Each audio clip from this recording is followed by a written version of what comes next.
Hi నమస్తే.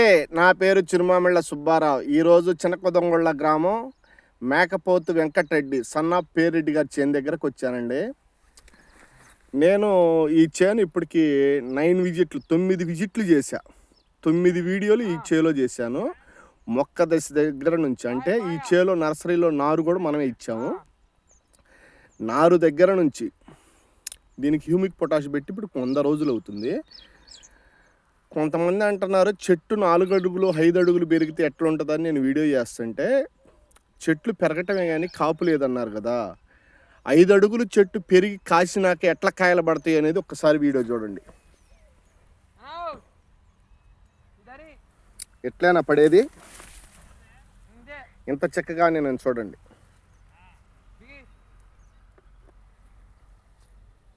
ఒకసారి చూడండి కాస్తే ఎట్లా ఉంటుందో ఒకసారి చూడండి. కాస్తే ఎట్లా ఉంటుందో ఒకసారి చూడండి. ఎన్ని క్వింటాలు అయితాయో ఒక రైతుగా మీరే మాట్లాడచ్చు.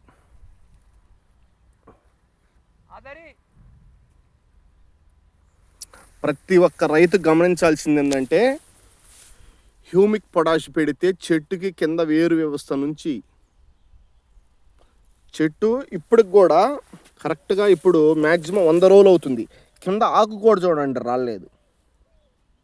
కింద ఆకు కాయ చూడండి ఒకసారి.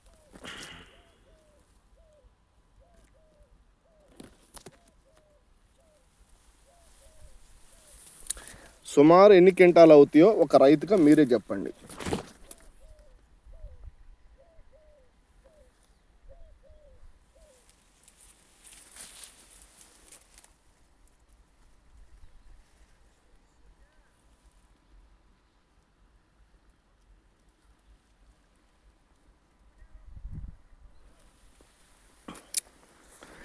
కింద హ్యూమిక్ పొటాష్ పెట్టడం వలన కింద రూట్ వ్యవస్థ ఇది 36 పెట్టెలు.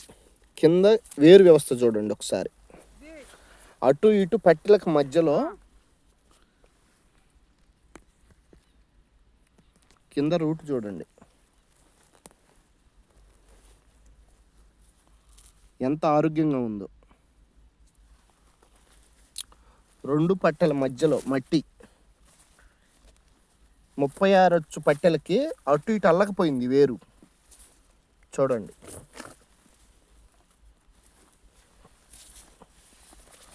ప్రతి ఒక్క రైతు గమనించాల్సింది ఏంటంటే, హ్యూమిక్ పొటాష్ పెడితే కింద రూట్ వ్యవస్థకి మంచి పోషకాలు అంది మొక్క ఆరోగ్యంగా ఎదుగుదల వచ్చి చెట్టు ఆరోగ్యంగా ఎదగటం వలన మంచి కాపు కాసి కాయలు మొత్తం ఒకే సైజు యూనిఫామ్ ఉండి ఎక్కువ దిగుబడి రావడానికి ఆస్కారం ఉంటుంది. చెట్టు బాగా ఎదుగుదల బాగుంటుంది, మొక్క ఆరోగ్యంగా ఎదుగుద్ది. ఎదిగినా కూడా మనం ఈ ఫర్టిలైజర్ వాడకపోవటం వలన తీపి తగ్గి నల్లి, తామర పురుగు, తెల్లదోమ ఈ ఎఫెక్ట్ అనేది చాలా తక్కువగా ఉంటుంది. అందువలన ప్రతి ఒక్క రైతు గమనించాల్సింది ఏంటంటే, హ్యూమిక్ పొటాష్ పెట్టిన చేలు ఎట్లా కాసినాయో ఒక్కసారి ఈ చేను చూస్తే మీకు అర్థమవుద్ది. ఒక్కటే చెట్టు చూడండి, ఒక్కటే చెట్టు కింద మొదలు కూడా చూడండి ఎట్లా కాసిందో ఒక్కసారి చూడండి. అది అందువలన ప్రతి ఒక్క రైతు హ్యూమిక్ పొటాష్ ఖచ్చితంగా వాడుకోండి. వాడుకుంటే మంచి దిగుబడి వస్తుంది. నెక్స్ట్ వీడియోలో ఈరోజు రైతు ఈ చేనుకే నీళ్ళు పెడుతున్నాడండి. నెక్స్ట్ ఈ కాయలు కోసి కుప్పబోసినాక అప్పుడు వీడియో చేద్దాం ఎకరానికి ఎన్ని క్వింటాలు దిగుబడి వచ్చిందో. నెక్స్ట్ వీడియోలో మాట్లాడదామండి.